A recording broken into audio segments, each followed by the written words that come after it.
UPSC की mains exam में speed कभी फैक्टर बनता है कि पूरे क्वेश्चन नहीं अटेम्प्ट कर पा रहे हैं? हाँ सर, आई थिंक एक बेयर मिनिमम क्वेश्चंस अगर 20 क्वेश्चंस ले लें तो I think one must actually try to do till 18 questions. तो ये जो थर्ड से फोर्थ अटेम्प्ट की जर्नी थी, यहाँ आपने क्या एक्स्ट्रा एफर्ट किए ताकि आपकी रैंक अच्छी आ पाई?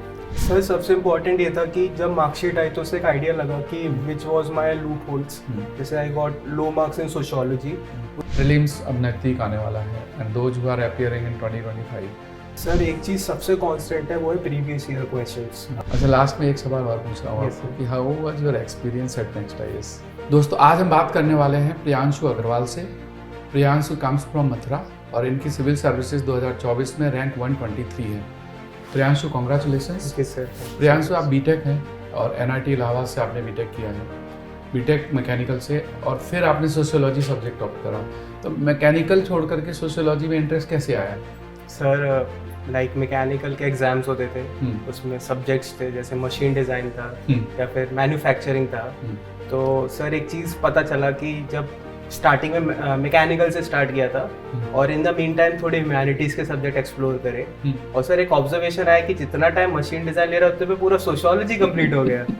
तो फिर मैंने ये आपको पहले बताओ, किसने बताया था? सर एक्चुअली मेरे ग्रैंडफादर खुद ज्योग्राफी के प्रोफेसर हैं। He is a very renowned professor, doctor KML Agarwal. तो उन्होंने कहा कि यार you are studying a lot in mechanical, so better you can take my subjects. मैंने कहा ओके बाबा, आई ट्राई इट आउट। तो उन्होंने कहा सोशियोलॉजी पढ़ ले, सोशियोलॉजी में 50% syllabus you will know it, क्योंकि वो तो आप देखते हो आसपास में, बाकी 50% टेक्निकल है, वो याद कर ही लेगा, क्योंकि जब मशीन डिज़ाइन की डेटा शीट याद हो जाती है इसमें तो कुछ भी नहीं बचेगा। दोस्तों, बहुत सारे स्टूडेंट्स जो है ना इमोशनल हो जाते हैं कि मैं मैकेनिकल से हूँ तो मैं मैकेनिकल कैसे छोड़ूँ। तो ये भी ध्यान रखना है कि भाई जो सब्जेक्ट आपको यूपीएससी में इजी पड़े, जिसमें इजीली सिलेबस कवर कर पाओ, वो सब्जेक्ट ऑप्ट करिए, because this is just a means of selection. Doesn't matter कि यू हैव एक्चुअली नॉलेज और नॉट ऑफ दैट सब्जेक्ट, बस सिलेक्शन में आपको वो हेल्प करना चाहिए, वो स्कोरिंग होना चाहिए। टेक्निकल इंपॉर्टेंस भी है, क्योंकि at that we have to serve in society. तो अगर जैसे हम सोशियोलॉजी पढ़ते हैं तो we get to know the real social institution, social structures. तो उससे क्या होता है, when you go to the ground you know the realities, because आप चीज़ें इम्प्लीमेंट नहीं कर सकते। It's not totally black and white on feed, it's very grey.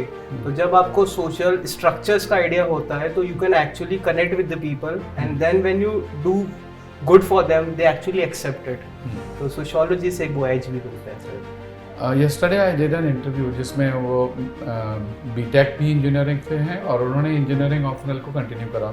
उनके केस में क्या था कि he prepared for engineering service and gate and he carried forward this subject. तो जिन स्टूडेंट्स का सब्जेक्ट बीटेक के बाद भी वो कैरी फॉरवर्ड हो रहा है, आप गेट की तैयारी कर रहे हैं ES की, उनके लिए ठीक है। Yes sir. लेकिन अगर आपको लगता है कि जीरो से ही स्टार्ट करना है, चाहे मैकेनिकल पढ़ो या फिर सोशियोलॉजी पढ़ो, तो फिर आप कोई भी ले सकते हैं। बिल्कुल सर। और सर मोस्टली क्या होता है, टेक्निकल बैकग्राउंड्स वाले लेट नाइट स्टडी करके एग्जाम निकालने वाले ही होते हैं। तो एक बार सेमेस्टर खत्म, फिर तो सिलेबस का नाम याद नहीं। तो इसलिए फिर ये बेटर रहता है कि चूजिंग ऐसे सब्जेक्ट जो आपके इंटरलिंक भी दे रहे हैं, जैसे आपको सोशल इश्यूज से हेल्प मिलेगा, ऐसे में मिलेगा, तो उनके लिए और बेटर हो जाता है कि सोशियोलॉजी ले लिया। मैं 25 साल पुरानी बात बता रहा हूँ। हम लोग जब कॉलेज में थे तो हम लोग सेमेस्टर एग्जाम देने के लिए रात भर पढ़ते थे, रट्टा मारते थे, और सुबह एग्जाम में लिखा अच्छा गया पेपर, उसके बाद फिर लौट के खाना खाया, सो गए। जब सोने के बाद उठते थे तो पुराना सब भूल गया होता था। बिल्कुल सर। इनफैक्ट सब्जेक्ट्स के नाम भी याद नहीं थे सर। तो कॉलेज में तो हम सिर्फ सेमेस्टर में पास होने के लिए पढ़ते हैं। बिल्कुल। Right. Now coming to the preparation of UPSC, एक तो ये ऑप्शनल सब्जेक्ट की बात कर रहे थे, और जनरल स्टडीज भी इंजीनियर्स के लिए नया है। तो आपको सिविल सर्विस की तैयारी करने में क्या चैलेंजेस फेस हुए कि एज एन इंजीनियर ये मुझे बहुत चैलेंज लगा? सर एक्चुअली क्या होता है, इंजीनियरिंग में वी बिकम वेरी टेक्निकल।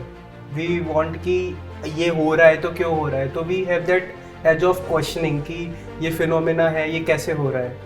तो we have to keep those nerves aside, क्योंकि एट द ह्यूमैनिटीज़ एक टाइम आता है कि हमें एक्सेप्ट करना होता है कि ये है तो है, और आपको याद करके आगे बढ़ना है। तो सबसे इम्पोर्टेंट क्या है कि टेक्निकल बैकग्राउंड की जो कैलकुलेटिव माइंड होता है ना, उसको यहाँ सही तरीके से इंटीग्रेट कर सकते हैं। जैसे कि फॉर एग्जाम्पल पॉइंट सिस्टम्स होते हैं, जैसे आपको पता है आप एक गुड पैराग्राफ नहीं लिख सकते, क्योंकि सर हम इंजीनियरिंग वाले स्टूडेंट्स होते हैं, हमें कहानी बनानी नहीं आती। वी नो कि कैसे hit to the bullseye and finish करके आगे जाओ, तो उसको यूज करके टेक्निकली कैसे आप पॉइंट सिस्टम में लिख सकते हो, जो की इंफॉर्मेशन है उसको हाईलाइट कर सकते हो।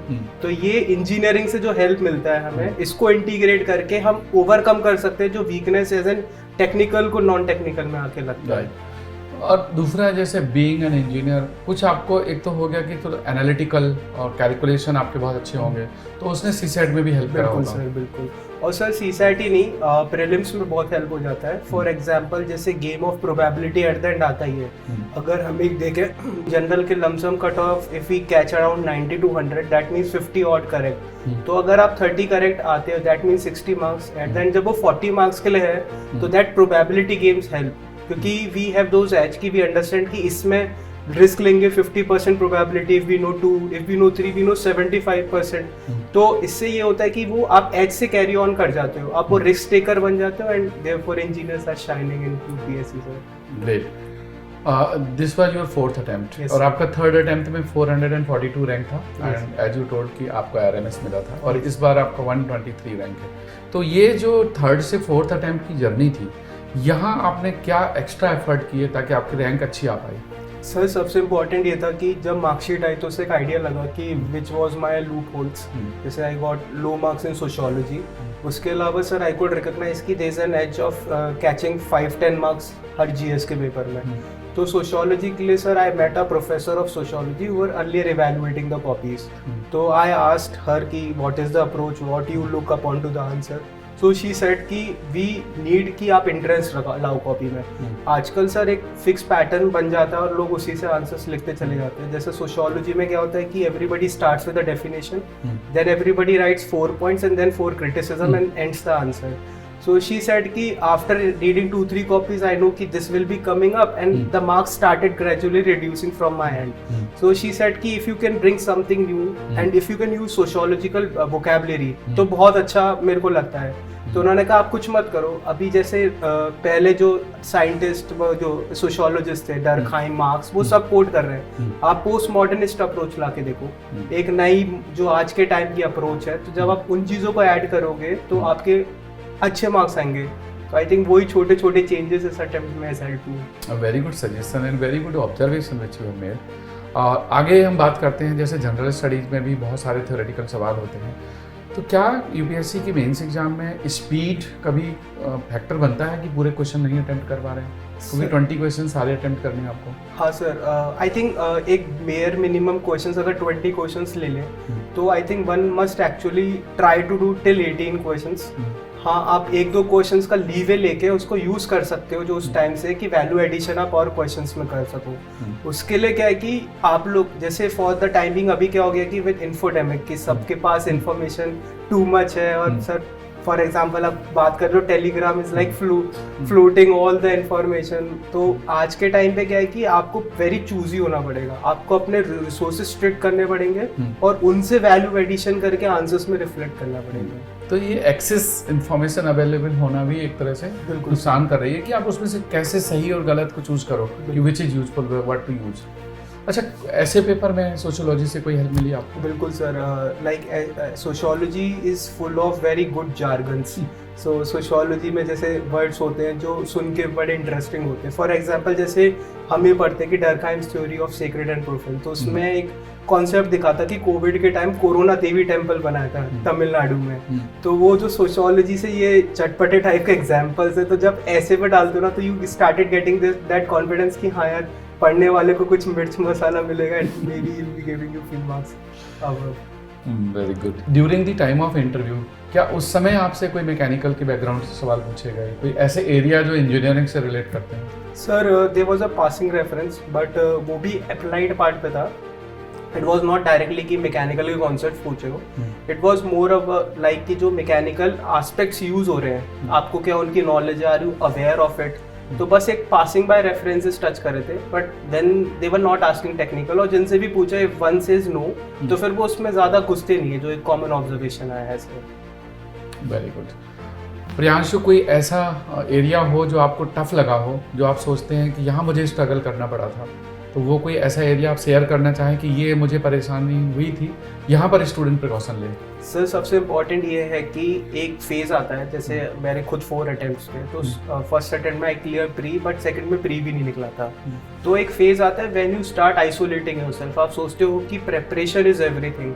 तो उस समय क्या होता है कि आप और शेयर्ड होते जाते हो, यू स्टार्ट आइसोलेटिंग पीपल। आप सोचते हो कि सब कुछ हमारे हिसाब से गलत हो रहा है, life is not fair to us, and that time we actually feels कि हम सब कुछ हार चुके हैं। सर व्हाट आई फाउंड कि जनरली स्टूडेंट ऐसे केस में क्या होते हैं और शेल्ड अप होने स्टार्ट हो जाते हैं। वो सोचते हैं कि कुकून्स में रहें, अपने गेटोस में रहें, ज़्यादा बाहर नहीं आए।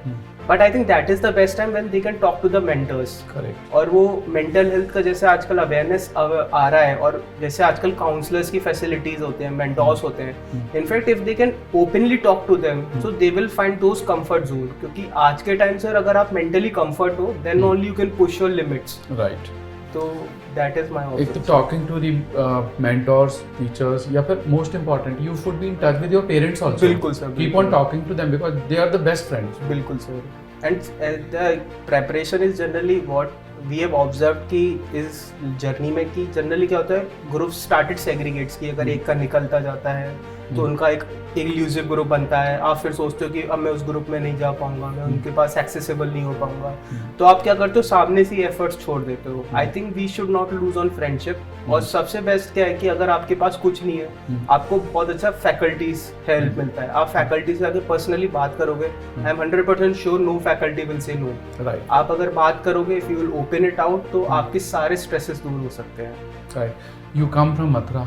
Yes sir. बांके बिहारी के एरिया से आप आते हैं, उनके सारे ब्लेसिंग्स हैं आपको, and you have achieved very good rank 1, 2, 3, 123, and we are expecting you to be an IPS। आपके मन में क्या है कि अब मुझे आगे कहाँ जाना है? सर जैसे मथुरा में कहते हैं कि जब कृष्ण भगवान छोड़ गए थे तो राधा रानी ने पूरे मथुरा को संभाला था। तो ऐसे ही जब इंटरव्यू बोर्ड के बाहर बैठे होते तब लगता है कि भाई अब क्या होगा आगे, तो बस मन में राधे राधे चलता है। उसी तरीके सर पूरी जर्नी में मेरे साथ शायद सबसे कॉन्स्टेंट है था कि मन में राधे राधे का एक जाप होना। क्योंकि जब उन देवी माँ ने पूरे हमारे शहर को बचा लिया था जब भगवान कृष्ण छोड़ गए थे, तो फिर मैं तो एक उनका छोटा शिष्य हूँ, एक छोटा सा बेटा हूँ, तो उनके बस आश्रय लेके सर वही राधे राधे सर। राधे राधे, अब जहाँ वो आगे और ले जाए। So very good. और आगे चलते हैं, जैसे हम प्रिपरेशन की फेज में, प्रीलिम्स अब नज़दीक आने वाला है, and those who are appearing in 2025, last moment में 30 डेज में बहुत सारे ऐसे फैक्टर्स दिमाग में आते हैं, कई तो होपलेस हो जाते हैं कि नहीं होगा अब छोड़ दो। हाँ। कुछ ना अभी स्ट्रगल कर रहे होंगे, तो आप क्या सजेस्ट करते हो कि अब भाई 30 दिन बचे हैं, अब 30 दिन में ये कर लो जो आपको हेल्प कर सकता है? सर एक चीज़ सबसे कांस्टेंट है, वो है प्रीवियस ईयर क्वेश्चंस। अगर आपका एक ढंग से कमांड प्रीवियस ईयर क्वेश्चंस पे बन जाता है, तो ऑलमोस्ट 30-40 क्वेश्चंस के आप पैटर्न सोच समझ के उन्हें करेक्ट कर सकते हो। तो उससे 60-70 मार्क्स तो आपको डायरेक्टली वहाँ से हेल्प हो सकता है। तो अगर आपको लग रहा है कि यू आर फीलिंग लॉस्ट, आपको पता नहीं है लास्ट में क्या है, आई सजेस्ट कि 30 days do PYQs, specifically CSAT, खासकर लास्ट के 2-3 साल के। क्योंकि जो ट्रेंड सेट हो रहा है, एक नया पैटर्न आ रहा है, उसमें क्या है कि it is also becoming technical for engineers also, it's becoming tough for them. तो अगर आप PYQs करोगे तो क्या होता है कि एक सबकॉन्शियस माइंड में यू स्टार्ट अंडरस्टैंडिंग की what is in building in UPSC mind. जैसे sir for example we all know कि साइंस एंड टेक में जनरली अगर क्वेश्चन आएगा एप्लीकेशन का, तो ऑल ऑफ दीज भी आंसर्स जनरली रहता है। तो ये छोटे छोटे ऑब्जर्वेशंस आपके माइंड में बढ़ने चालू हो जाते हैं, और इस ऑब्जर्वेशन से क्या होता है, जब आपको क्वेश्चन आ भी नहीं रहा ना, तो आपको risk at the and everybody, even if somebody is in the list और नॉट इन द लिस्ट, सबको तुक्के मारने सर, ये रियलिटी है। आप गारंटी 50+ क्वेश्चंस नहीं जान पाओगे इधर बैठ के। तो जब आपको कॉन्फिडेंस आ जाता है सबकॉन्शियसली कि हाँ यार मैंने ये PYQ में देखा, ये पैटर्न है, हो सकता है यहाँ भी काम कर जाए। जैसे it is a very new thing that I have observed कि सर जनरली क्या होता है, UPSC क्वेश्चन ना पैटर्न में आते हैं कि इकोनॉमिक्स के आएंगे, फिर पॉलिटी के आएंगे, फिर एनवायरनमेंट के आएंगे। तो there was some question like कि 100 मिलियन प्लस क्या चीज़ है, like there was this question, what is it. So I was seeing कि आगे पीछे एनवायरनमेंट के क्वेश्चन है, तो ऑब्वियसली इकोनॉमिक्स और पॉलिटिक्स का तो ऑप्शन नहीं बनाएगा। तो एक ही ऑप्शन था जिसमें एनवायरनमेंट रिफ्लेक्ट हो रहा था, तो आई टेक दैट गेस और मैंने वो मार के आगे बढ़ गया। सही हो गया, बस वो सही भी हो गया। This is logic and common sense. Yes sir. ये सब चीज़ें बहुत मैटर करती हैं at the time of examination. आप कैसे रिलेट करते हो सब्जेक्ट से कि भाई आगे क्या है, पीछे क्या है, इधर क्या है, उधर क्या है, तो it is surrounded by these circumstances, तो वो कॉल लेते हो आप। अभी जो 2 hours when you attempt the paper वो बड़े क्रिटिकल हैं कि how best performance you can do. तो क्या अप्रोच होनी चाहिए कि आप अटेम्प्ट कैसे करो कि 1 राउंड 2 राउंड्स या 3 राउंड्स में पेपर करो, start from 1 and finish at 100 और start from strength area, what you suggest? Sir मेरा सजेशन है it's totally on to you, it's not कि मेरी बताई हुई सजेशन आपके लिए काम कर जाएगी, क्योंकि सबका ओरिएंटेशन अलग है। और आज के टाइम तो बेस्ट है कि टेस्ट सीरीज सर इतना सारा अवेलेबल है, और फिर ओपन टेस्ट सबसे बेस्ट है कि चलो अगर कोई नहीं दे रहा तो एटलीस्ट अगर वो 5-10 ओपन टेस्ट भी लिखेगा। आपने दिए नेक्स्ट आईएएस के? हाँ sir, I think I have written more than 40-50 test. अच्छा, आई रोट ओपन टेस्ट लिखे next Anubhav, all I wrote open test, then PTS I was a part of it. तो उससे क्या होता है कि यू कैन स्ट्रैटेजाइज कि यार मेरे लिए क्या काम कर रहा है। जैसे for me initially it was like कि जब मैं इनिशियल अटेम्प्ट्स था आई वाज गोइंग 1 to 100, तो उसमें क्या हो रहा था कि at the end I was left with no fuel. So इस साल I took a very different call from last year कि आई विल डू जितने क्वेश्चन हो गए 1 घंटे में हो गए, उसके बाद I will go to washroom for 5 minutes, I'll look into the sky, just relax, come back after those 5 minutes and then start taking those risks. So very different approach, but it is working for me. तो इसलिए आप test लिखो, अपनी खुद की strategy बनाओ and follow it up. तो results for sure positive आएंगे. Very good. So this was the discussion with the Priyanshu. और प्रियांशु कुछ और आप शेयर करना चाहते हैं और should be conclude this session? बस एक स्मॉल सजेशन ये है कि यार टू ऑल माय फ्रेंड्स कि don't left upon on your mental health, and most important ये है कि यार अपने मेंटर्स टीचर से कनेक्टेड रहो। Even you are feeling lost, even if you are overwhelmed, हमेशा you have to be in touch with your teachers, mentors और with your friends, क्योंकि जितनी अलोन फाइट करोगे ना उतना ज़्यादा पिछड़ते जाओगे। तो जितना आप कवर्ड हो, जितने आप लोगों के साथ इंटरेक्ट करोगे उतना you feel confident, and I am praying कि आप सभी का हो जाए। All the best from my side. अच्छा, लास्ट में एक सवाल और पूछ रहा हूँ आपको कि how was your experience eight next IAS? Sir, it was very excellent. Specifically, sir, I was talking to Vibhashar just before. Like, sir, if we just look into the terms of education, it is very good. But I have taken it to the next level. I was talking to Vibhashar कि sir आपने economic survey में काफ़ी चीज़ें touch करी थी. So I got a business idea from there. So I was telling him कि I was pitching for this business startup idea कि जैसे मखाना board आ रहा है तो मखाना is something which will be the future food. So why not put a food processing industry for that? And I think these are the things you can also learn from the classes apart from education. And the best part is you can always connect to the teacher. In next IIS, you can talk to the teachers, you can reach out to them, and whenever you talk to them, you get back your confidence. So that is what I have learned. And thank you very much. And dear friends, if you have any query, please post on comment box and we will try to answer. And if you have any suggestions, do write. And if you want any specific area to be discussed in the upcoming videos, suggest us, we will discuss those parts. Thank you once again, Priyanshu, and congratulations. Thank you, sir. Thank you, sir. Jai Hind.